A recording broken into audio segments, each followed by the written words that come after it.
ডানা লাগানো আছে মানেই বুঝতে হবে পাখি। এ কথা একেবারে মিথ্যে। এমন প্রাণী যার ডানা থাকা অসম্ভব, সেখানেও ডানা মিললে বুঝতে হবে গণ্ডগোল। প্রকৃতির নিয়মের বাইরে গিয়ে অদ্ভুত কিছু দেখতে পেলে সেখানে অপ্রকৃতির গন্ধ রয়েছে, এমন কিছুর একটা ইঙ্গিত যা হয়তো শুভ নয়। আপনি শুনছেন বইটই স্টোরিজ, কথার ডাকঘর। অলৌকিক, যা কিছু যুক্তিতে ধরা যায় না। জীবনের এমন সব সত্যি অভিজ্ঞতার কথা নিয়ে আমাদের এই পডকাস্ট।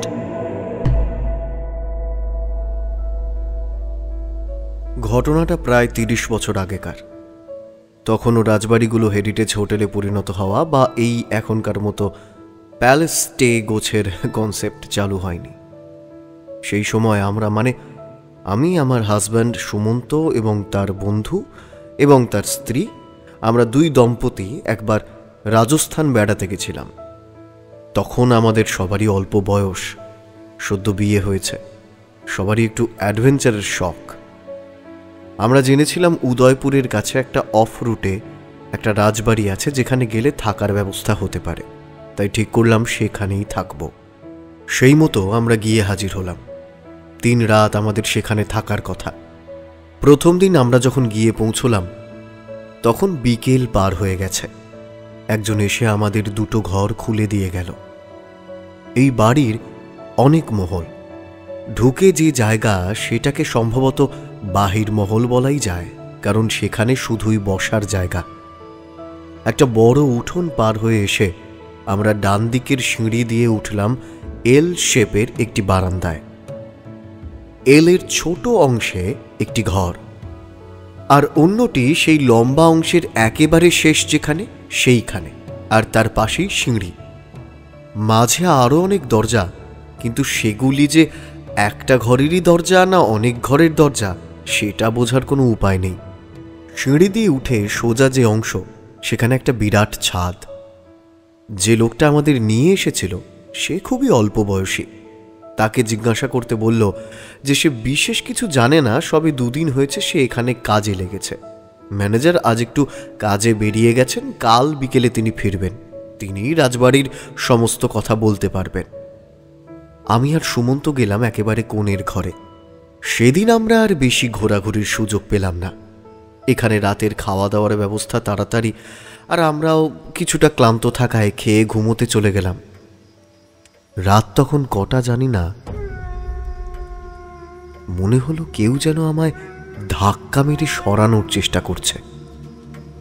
আমিও খানিক ধাক্কা দিয়ে নিজের জায়গায় সরে শুলাম। খানিক বাদে আবার সেই এক জিনিস। আমার মনে হলো সুমন্ত বোধহয় ধাক্কা দিচ্ছে ঘুমের ঘোরে। আমি হাত বাড়িয়ে ওকে খানিকটা সরিয়ে বললাম ধাক্কা না মারতে। ঘুমের ঘোরে সুমন্ত বলে উঠল, কি তুমি আমায় আর ধাক্কা দিও না তো, এবার আমি মাটিতে পড়ে যাব। কতক্ষণ এমন হলো জানি না, তারপর আমরা আবার ঘুমিয়ে পড়লাম। খানিক বাদে আমি অনুভব করলাম আমার একটু একটু ঠান্ডা লাগছে। হাত দিয়ে দেখলাম আমার গায়ের চাপাটা নেই। উঠে বসে দেখলাম সুমন্ত দিব্যি ঘুমিয়ে আছে। আমি চাপাটা ওর থেকে টেনে নিয়ে শুয়ে পড়লাম বিরক্ত হয়ে। খানিক বাদে সুমন্ত উঠে আমায় ধাক্কা মেরে বলল যে আমি কেন সব চাদরটা নিয়ে নিয়েছি। কি মুশকিল, আমি এমন কিছুই করিনি। এই খিটিমিটিতে দুজনের ঘুম গেল নষ্ট হয়ে। ঘড়ির দিকে তাকিয়ে দেখলাম তখন প্রায় 3টে বেজে 10। যাই হোক, সারা রাত তো বসে কাটানো যায় না। দুজনে বিছানার 2 প্রান্তে শুয়ে পড়লাম। পরদিন সকালে উঠে আর এক অবাক কাণ্ড। দেখি আমি মাটিতে পাতা গালিচার উপর শুয়ে রয়েছি। হুড়মুড় করে উঠে দাঁড়িয়ে দেখি খাটে সুমন্ত নেই, সেও তার দিকের মাটিতে। আমি তাকে ডাকতে সে উঠে অবাক। এ কি কাণ্ড, দুজনেই পড়ে গেছি অথচ কারুর লাগেনি, এমনকি কেউ কোনো আওয়াজও পায়নি। কি যে হলো কিছুই বুঝে পেলাম না। আমরা তৈরি হয়ে নিয়ে গেলাম কিশোর আর রত্নার ঘরে। ওরাও তৈরি। ব্রেকফাস্ট করে আমরা আজ সাইট সিইংয়ে যাব। এই বেলা আমরা একটু ভালো করে দেখলাম আমরা যেখানে আছি সেটা একটা মহল। ওই ছাদ আর আমাদের ঘরের মাঝে একটা ছোট্ট উঠোন, আমাদের ঘরটা হলো গোটা প্রাসাদের একদম বাঁদিকের ঘর, আর ছাদের উল্টো দিকে আরও একটা ছাদ, ঠিক একই রকম। দুই ছাদের মাঝে হচ্ছে একটা বড় উঠোন, যেটা দিয়ে আমরা বাইরে থেকে ভেতরে এসেছিলাম। খেতে বসে রাতে কেমন ঘুম হলো এইসব কথায় আমরা আমাদের বিরক্তিকর রাতের ঘটনাটা বললাম। স্বাভাবিকভাবেই সেই নিয়ে খানিক বন্ধুসুলভ হাসি ঠাট্টা হলো। ওদের এমন কোনো ঘুমের ব্যাঘাত ঘটেনি, শুধুমাত্র মাঝে মধ্যে বিভিন্ন রকম আওয়াজ পেয়েছে ওরা। পুরনো বাড়ি, খালি জায়গায় সব, সামান্য হাওয়া বইলেও ভৌতিক শোনায়, তাই ওরা এসবে খুব একটা কিছু চিন্তিত নয়। আমরা চলে গেলাম ঘুরতে। সেদিন ফিরতে ফিরতে আমাদের বাজল প্রায় 5টা। আগের দিনের ছেলেটি আমাদের চা দিল। বৈঠকখানায় বসে চা খেয়ে আমরা বললাম যে একটু ফ্রেশ হয়ে আমরা আজ ওই ছাদে বসবো। সেখানে সুন্দর ছোট ছোট লোহার টেবিল চেয়ার রয়েছে, একেবারে গাঁথাই করা। আজ সেখানে বসে আমরা আবার একবার চা পকোড়া সহযোগে আড্ডা দেব। ছেলেটি জানালো সে সমস্ত ব্যবস্থা করে দেবে এবং ম্যানেজার বাবুও কিছুক্ষণের মধ্যে এসে পড়বেন। তিনি খুবই ভালো মানুষ, অনেক গল্প করেন নাকি। এইসব বলে আমরা যখন উঠোন পেরিয়ে সিঁড়ি দিয়ে উঠছি, তখন বাইরে গাড়ির শব্দ পেলাম। অনুধাবন করলাম যে ম্যানেজার সাহেব এলেন। সিঁড়ি দিয়ে উঠেই রত্নাদের ঘর, আর সেই লম্বা বারান্দা পেরিয়ে বাঁক নিয়ে আমাদের। আমরা যখন ঘরের প্রায় কাছাকাছি পৌঁছে গেছি, তখন সিঁড়িতে দুজনের কথাবার্তার আওয়াজ। একজন ভারী গলায় অপরজনকে ভীষণ বকাবকি করতে করতে ওপরে উঠে আসছে। সবটাই আঞ্চলিক ভাষায় হচ্ছে, তাই পরিষ্কার বোঝা যাচ্ছে না।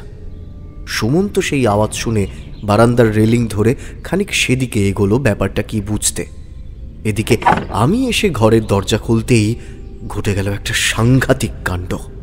দরজাটা খুলতেই ভীষণ কড়া একটা গন্ধ ভেসে এলো, খানিকটা আতর, ফুল, ধূপ সবকিছু মেশানো।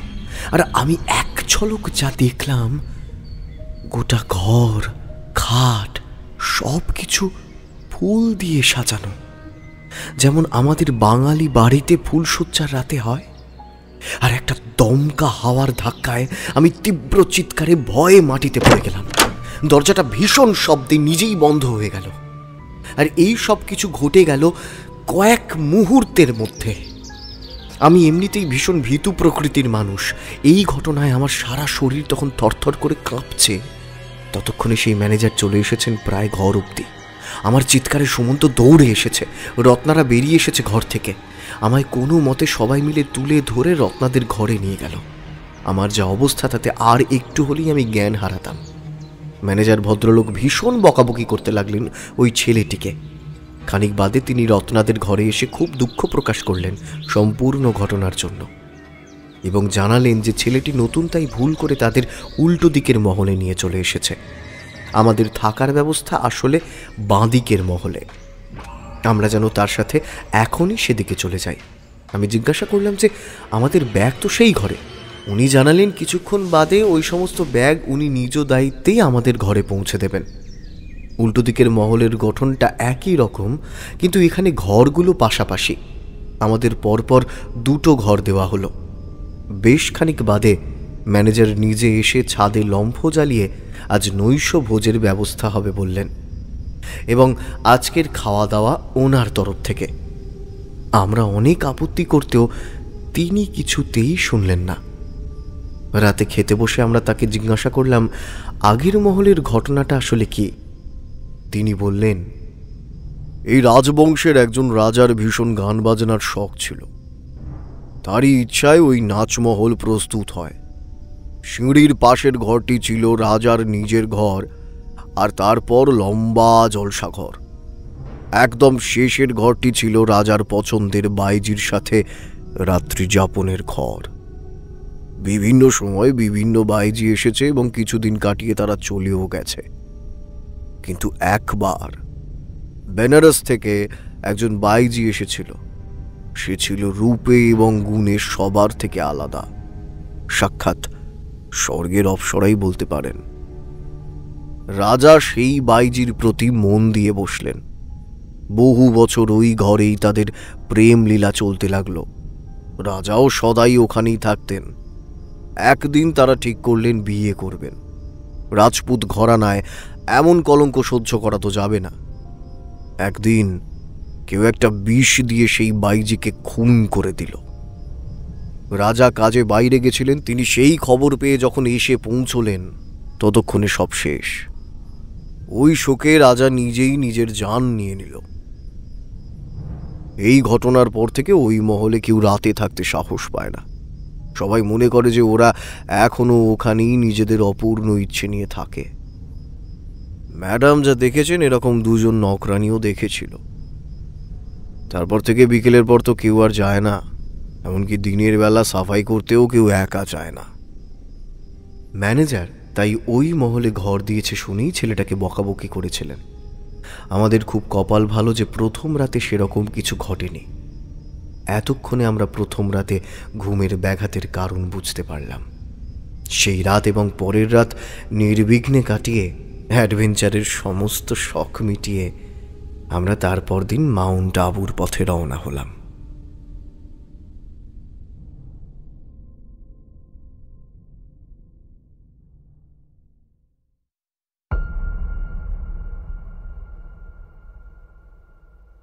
আপনি শুনছেন বইটু স্টোরিজ কথার ডাকঘরের বাংলা হরর পডকাস্ট অলৌকিক, যা কিছু যুক্তিতে ধরা যায় না। আমাদের জীবনে ঘটে যাওয়া সত্যি অলৌকিক ঘটনার কথা নিয়েই আমাদের এই পডকাস্ট। এতক্ষণ যাঁর লেখা পড়লাম তিনি মিতা নন্দী। এবার যাঁর লেখা পড়ব তিনি সুদীপ বসাক। বছর 5-7 আগে আমরা 10-12 জন মিলে গেছিলাম উত্তরাখণ্ডের জৌনদুয়ার গ্লেসিয়ার। এই ট্রেক শুরু হয় দেরাদুন থেকে। সাঁকড়ি, তালুকা, সীমা এই 3 জায়গা পার করে তৃতীয় দিনে আমরা পৌঁছলাম হরকিদুন। পরদিন আমাদের জৌনদুয়ার যাওয়া। গ্লেসিয়ারে থাকার কোনো ব্যবস্থা নেই, তাই গিয়ে ঘুরে চলে আসতে হবে। হরকিদুন থেকে গ্লেসিয়ার যাওয়া এবং ফেরা এই সম্পূর্ণটা করতে সময় লাগে 7 থেকে 8 ঘন্টা মতো। সময়টা ছিল শীতকাল, তাই রওনা হতে বোধহয় ওই 7টার আশেপাশে হয়ে গিয়েছিল। দুপুরের খাবারটা পথেই সারতে হবে, সেই মতো আমাদের গাইড সব ব্যবস্থা করে নিল। পাহাড়ের নিয়ম হলো হাঁটার সময় কেউ কারোর জন্য অপেক্ষা করে না। মার্কিং দেখে সবাই নির্দিষ্ট পথে নিজের ছন্দে এগোতে থাকে। একটা স্পট ঠিক থাকে, সেইখানে গিয়ে সবাই মিলিত হয়। আমরা সবাই যখন টপে পৌঁছলাম তখন বেলা অনেকটা। সূর্য মধ্য গগনে বিরাজমান, আর চোখের সামনে সাদা বরফে ঢাকা স্বর্গরোহিণীর চূড়া। সে এক অপরূপ নৈসর্গিক দৃশ্য। খানিকটা সময় সেইখানে কাটিয়ে আমাদের আবার ফেরার পালা। সবাই আস্তে আস্তে যে যার মতো এগোতে শুরু করেছে। আমি ক্যামেরা হাতে একটু অন্যদিকে গিয়ে দেখছিলাম আর কোথাও কোনো অন্য রকমের সুন্দর কিছু ছবি পাওয়া যায় কিনা। আমি একাই, সাথে কেউ নেই।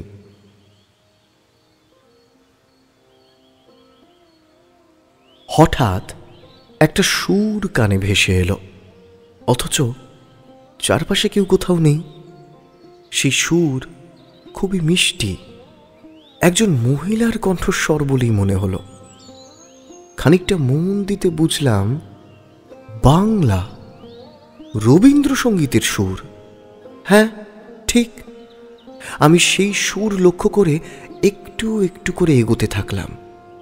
সুর এতই সুন্দর, আর তার এক অদ্ভুত টানে ঠিক কতটা এগিয়ে গিয়েছিলাম জানি না। আমার হাতে ঘড়ি ছিল না, তাই সময়কাল খেয়াল করা খুব মুশকিল। একটু থামলাম। এবার দেখলাম সুর আমার কাছেই এগিয়ে আসছে। খানিকক্ষণ বাদে দেখতে পেলাম একজন মধ্যবয়স্কা মহিলা, সাদা চুল, পেটানো চেহারা, দেখেই বোঝা যায় নিয়মিত পাহাড় চড়তে দক্ষ। তিনি মুখে হাসি নিয়ে আমার দিকে এগিয়ে আসছেন। হাতের লাঠির ডগা ধরে শূন্যে ঘোরাতে ঘোরাতে উনি হাঁটছেন, আর সেই সুরে ভেসে আসছে তার গলা থেকে,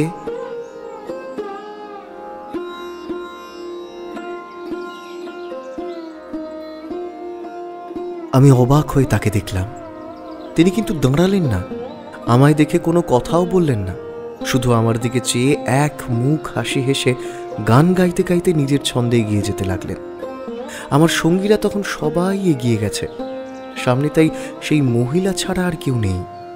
আমি অবাক হয়ে ওনার যাবার পথের দিকে তাকিয়ে আছি। এমন সময় পেছন থেকে একটা ডাকে চমকে তাকালাম। মশাই গে বাঙালি নাকি? এক মুখ পান নিয়ে চিবোতে চিবোতে ভদ্রলোকের উদয় হলো। 14,000 ফুট উচ্চতায় ওই রকম নির্বিকারভাবে কাউকে পান চিবোতে আমার প্রথমবার দেখা। আমি অবাক হয়ে তাকিয়ে আছি দেখে উনি আবার প্রশ্নটা করলেন। আমি থতমত ভাব কাটিয়ে উত্তর করলাম, হ্যাঁ হ্যাঁ বাঙালি। জিজ্ঞেস করলেন কলকাতায় কোথায় থাকি। বললাম রাসবিহারী। ততক্ষণে তিনি আমার পাশে এসে পৌঁছেছেন। পিঠে একটা চাপড় দিয়ে বললেন, আরে তবে তো আমরা প্রতিবেশী। হ্যাঁ। উনি আরও খুঁটিয়ে খুঁটিয়ে অনেক কিছু জিজ্ঞাসা করতে লাগলেন। আমি খানিক কথার পর জিজ্ঞাসা করলাম যে ওনারা কখন হাঁটা শুরু করেছিলেন, ওদিকে কত দূর গেছিলেন, হারকিদুনে কোথায় আছেন, কারণ আমরা আমাদের আগে আর কাউকে তো আসতে দেখিনি। উনি আমার সব প্রশ্ন শুনে হেসে বললেন, কোথা থেকে আবার আসবো, আমরা এই অঞ্চলেই ঘুরে বেড়াই। ওনার সেই মশকরা আমার বিন্দুমাত্র ভালো লাগলো না। আমায় মনক্ষুণ্ণ হতে দেখে উনি বললেন, আরে তুমি তো দেখি মুচড়ে পড়ছো। আরে আমরা নির্ঝঞ্ঝাট মানুষ, এই পাহাড়ে ঘুরে বেড়িয়ে আমাদের দিন কেটে যায়, বাউন্ডুলে কোথাও থাকি না। জানতে চাইলাম যে আমরা মানে? উনি বললেন যে একটু আগে যে ভদ্রমহিলাকে দেখলাম উনি ওনার স্ত্রী। ওনারা দুজন এভাবে ঘুরে বেড়ান। এত কথা বলা সত্ত্বেও উনি কিছুতেই বললেন না যে ওনারা কোথা থেকে আসছেন বা কোথায় যাচ্ছেন। এদিকে আমার সাথীরা অনেকটা এগিয়ে গেছে দেখে আমি দ্রুত এগিয়ে যাবার ইচ্ছা প্রকাশ করলাম। উনি আমায় আটকে বললেন, আরে শোনো, দেখা যখন হলো একটু চা খেয়ে যাও, আমার বউ কিন্তু দারুণ গান গায়, একটু শুনে যাও একটু, এই তোমার সারা জীবন মনে থাকবে কিন্তু। ভদ্রমহিলাও আমাকে খুব করে অনুরোধ করলেন আসার জন্য। স্বামীর মশকরা করায় আমি যাতে কিছু মনে না করি সেই জন্যও আমায় খুব করে বললেন। কিন্তু উনি কখন এসে আমাদের সামনে দাঁড়িয়েছেন আমি সেটা খেয়াল করিনি। খুব ইচ্ছে না থাকলেও মহিলার মিষ্টি অনুরোধ ফেলতে পারলাম না। আমরা একটা উঁচু পাথরের ওপর বসলাম। পিঠের ফ্লাক্স থেকে মহিলা 3 কাপ চা ঢাললেন। সবই কি সুন্দর ব্যবস্থা করা ওনাদের, দেখে বেশ অবাক হলাম। সামনে সেই স্বর্গরোহিণীর চূড়া আর হাতে গরম চায়ের কাপ। মহিলা তখন মায়াবী কণ্ঠে গান ধরেছেন, এই আকাশে আমার মুক্তি আলোয় আলোয়। কি অদ্ভুত এক পরিবেশ তৈরি হয়ে গেল।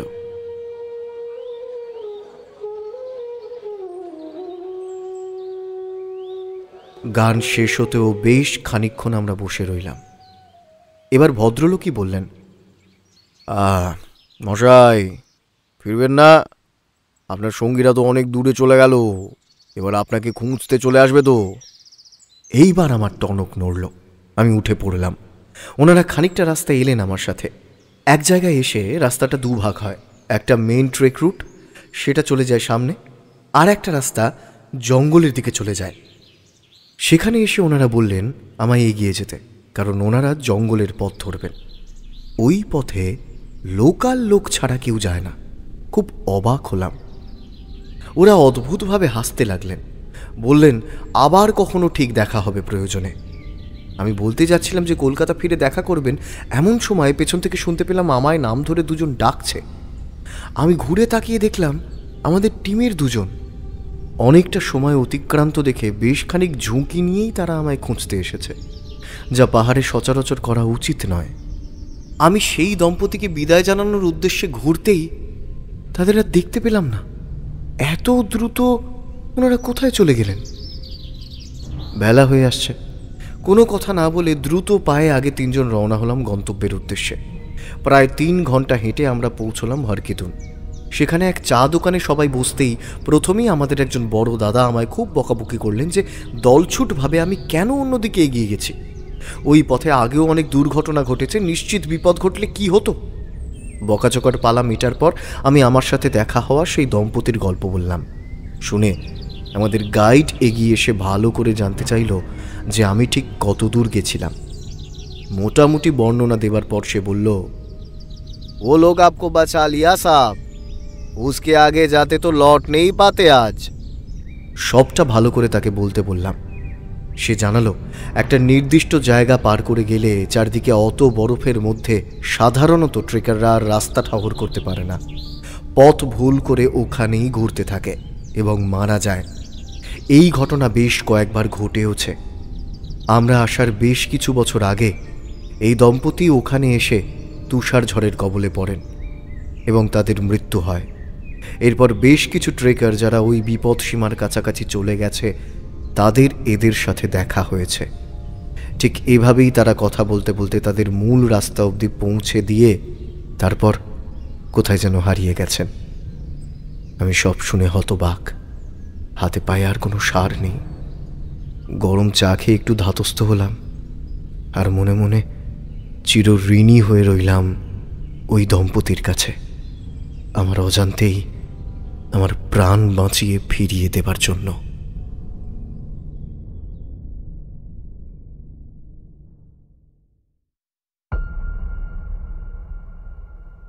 আপনি শুনছেন বইটু স্টোরিজ কথার ডাকঘরের বাংলা হরর পডকাস্ট অলৌকিক, যা কিছু যুক্তিতে ধরা যায় না।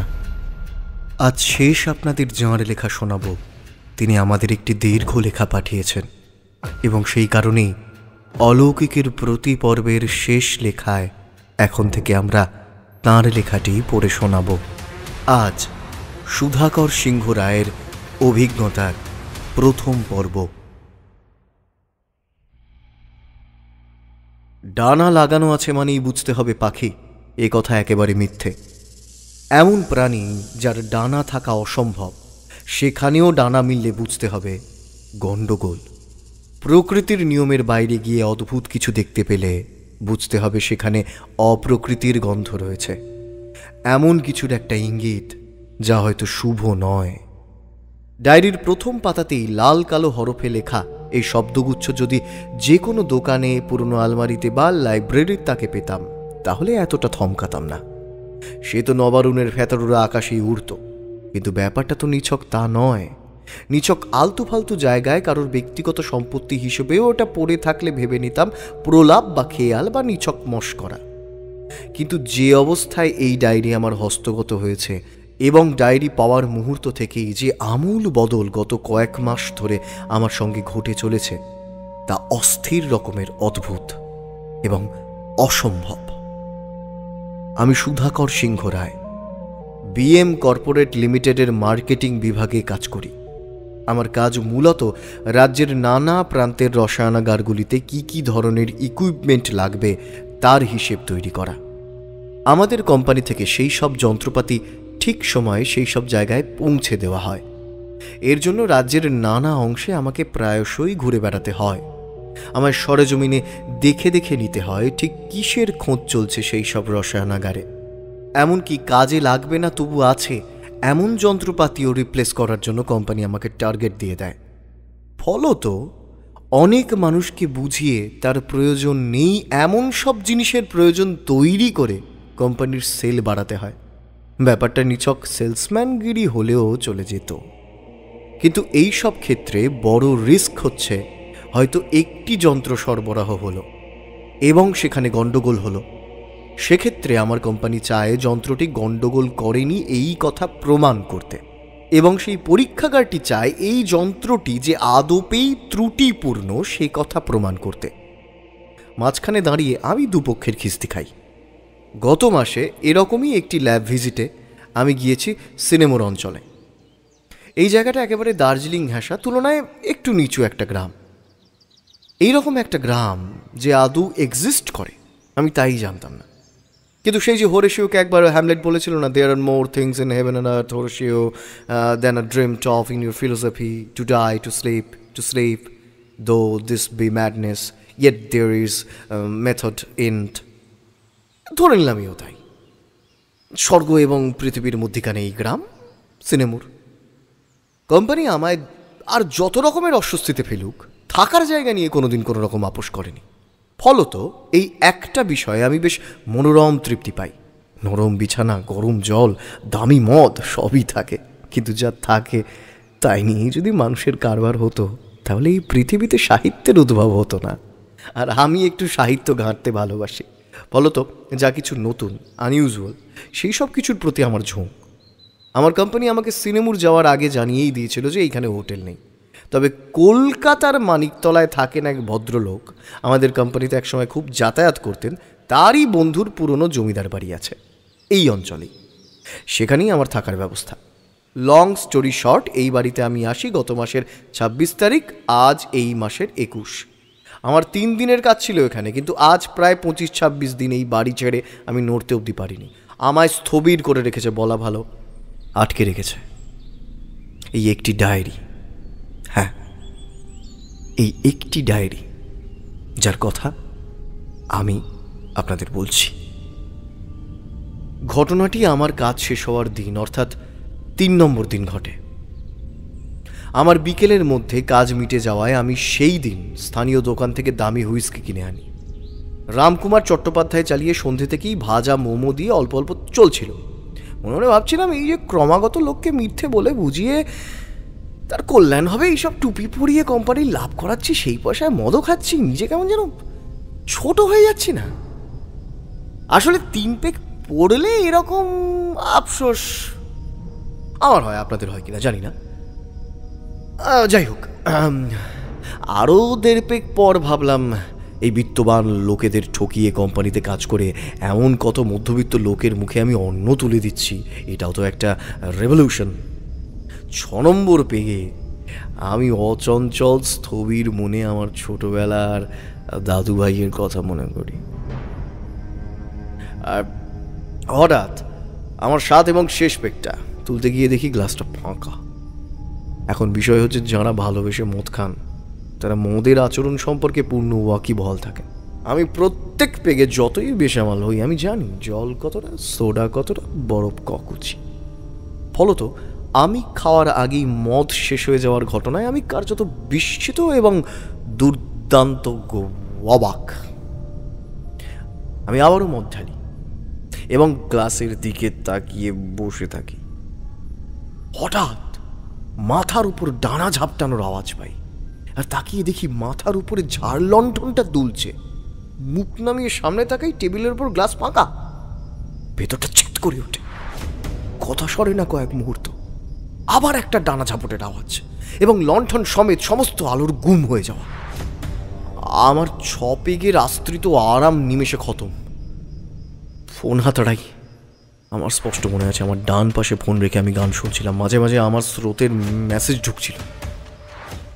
এখন সেখানে ফোন নেই, তবে খসখসে চামড়ার মতো কিছু একটা ঠেকলো, এবং বস্তুটির তাপমাত্রা যে কোনোভাবেই পার্থিব বস্তু সামগ্রীর মতো নয়। দার্জিলিংকে 10-12 গুণ করে যে ঠান্ডা পাওয়া যায়, প্রায় সেরকম। আমি প্রথমে হাত লাগিয়ে সরিয়ে নিয়েছিলাম, তবু এই অজর মুহূর্তে আমার হাত সেই দিকেই যেতে চাইল। ঠিক যেমন ডেঞ্জার লেখা জায়গার প্রতি আমাদের আকর্ষণ। আমি ভালোভাবে হাত দিয়ে দেখি একটা ছোট খাতা মতো, স্পেসিফিক করে বললে ডায়েরি। অসম্ভব! আজ 3 দিন এই সোফায় আমি এসে বসছি, অফিসের আপডেট লিখছি, স্রোতকে ভিডিও কল করে এখানকার গল্প বলেছি। এখন প্রায় 2 ঘন্টা হতে চললো আমি মদ্যপান করছি। এ জিনিস এখানে ছিল না। কিন্তু ওই যে বললাম, হ্যামলেট, ডেঞ্জার, আকর্ষণ। আমি তুলিনি ডায়েরিটা, খুলে ফেলি কভার, এবং ঠিক এরপর যে নিদারুণ ভয়ঙ্কর ঘটনাটি ঘটে, আমার মৃত্যুর প্রাক মুহূর্তেও সে কথা মনে পড়ে আমি শিহরিত হব।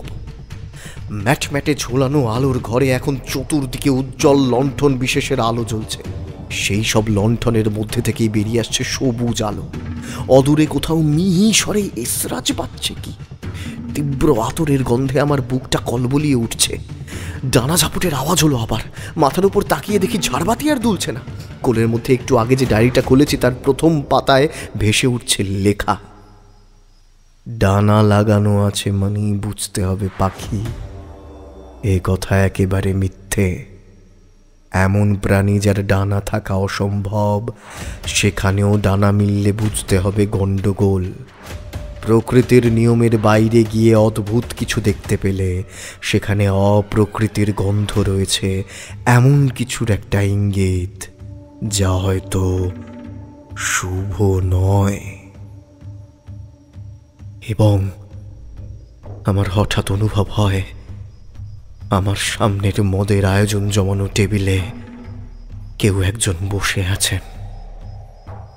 মুখ তুলতে একেবারেই ইচ্ছা করছে না, তবু তুলে দেখলাম এক 75 বা 80 ভদ্রলোক, পরনে দামি মখমলের পাঞ্জাবি, গলায় কাশ্মীরি নকশা কাটা চাদর, নিচে জরির কাজ করা ধুতি, তার হাতে আমার মদের গ্লাস, এবং যা দেখার জন্য আমি একদমই প্রস্তুত ছিলাম না তা হলো ওর পিঠ বরাবর বেরিয়ে থাকা দুটো খয়েরি সবুজ ডানা। হ্যাঁ, দুটো পরিপূর্ণ অতি গায়ে পালক লাগানো ডানা।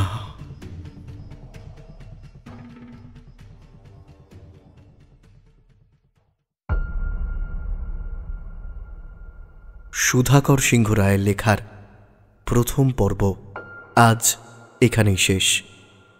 আবার আগামী পর্বের শেষ লেখায় আপনারা শুনতে পাবেন তাঁর লেখার দ্বিতীয় পর্ব।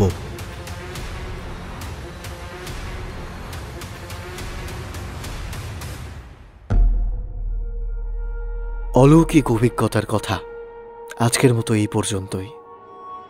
আবার দেখা হবে আগামী শনিবার ঠিক রাত 10টায়।